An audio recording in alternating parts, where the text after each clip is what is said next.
ভাই আমাকে বলছিল পায়েল তোমার টোলের জন্য আমি নিয়েছি। না এটা আমি বলবো না, এটা দর্শক জানে, যদিও ভাবি আমি। তো লেটস সি দর্শক কিভাবে না এটা।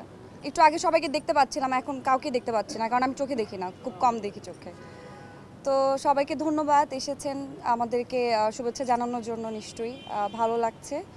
আর আপনার যে প্রশ্নটা ছিল, এটা বেসিক্যালি আমার মনে হয় না যে এটা সিরিয়াস, কারণ একটু আগে আমি রাজ ভাইকে বলছিলাম যে ভাইয়া মনে হচ্ছে যে এটা আমি একক নাটক করছি, কারণ ভাইয়ার সাথে আমি অসংখ্য নাটকে কাজ করেছি এবং অনেক ভালো ভালো প্রশংসা পেয়েছি, দর্শক পছন্দ করেছে।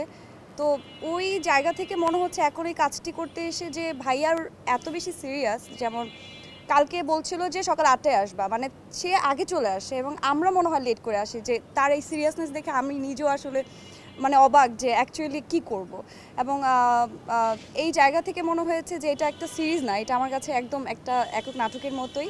এবং কাজ তো কাজই, আমার কাছে সব কাজই সবসময় সমান, সেটা সিরিজ হোক, সেটা ধারাবাহিক নাটক হোক, সেটা এমনিতে একক নাটক হোক, কিংবা সেটা যেটাই হোক না কেন, আমার কাছে কাজটা মূল মূল বিষয়। আমি কোন প্ল্যাটফর্মে করছি সেটা থেকে ইম্পর্টেন্ট হচ্ছে আমার অ্যাক্টিংটা, আমি সেখানে সবসময় মনোযোগ দিয়ে করার চেষ্টা করি। ওই জায়গা থেকে আসলে আমার এই কাজটি করার, এবং অসম্ভব সুন্দর একটি সুইট গল্পটির নাম হচ্ছে আমাদেরই গল্প। এবং আপনারা এই নামের মধ্যে কিন্তু বুঝতে পারছেন যে এটার মধ্যে আসলে আমাদের সবার মিল আছে। সবাই যখন দেখবেন কেউ না কেউ মিল পাবেন আপনাদের নিজেদের চরিত্রের সাথে কিংবা নিজেদের ফ্যামিলির সাথে। সো এখানে আমার চরিত্রটি আই থিঙ্ক যে মানুষের পছন্দ হবে। আমি চেষ্টা করছি যে আমার জায়গা থেকে আমার বেস্ট ট্রাইটা করার। ভাইয়া যেভাবে বলছে, রাজ ভাই এখানে আছে এবং আমার সাথে আছেন অনেক গুণী গুণী অভিনেতা অভিনেত্রীরা আছেন, তারা আমার থেকে অনেক শ্রদ্ধেয় এবং সিনিয়র, এবং আমি চেষ্টা করছি আসলে ভালোভাবে করার। এবং আমার চরিত্রটির নাম হচ্ছে মেহেরিন, তো নামটি খুব মিষ্টি। এবং এর পাশাপাশি আমার মনে হয় ভাই আমাকে বলছিল পায়েল তোমার টোলের জন্য আমি নিয়েছি। সো হোপফুলি দর্শক পছন্দ করবে এবং দেখা যাক না, আসুক, তারপরে দেখা যাক কি হয়।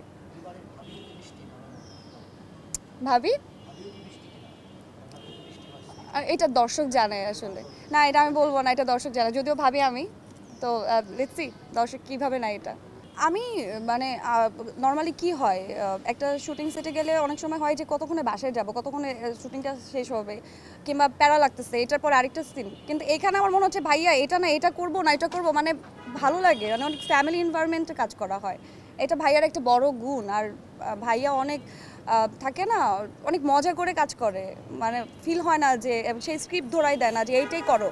আমরা আমাদের মতো করে কাজ করতে পারি, সিচুয়েশনাল অ্যাক্টিং করতে পারি। সো এটা অনেক বড় গুণ ভাইয়ার।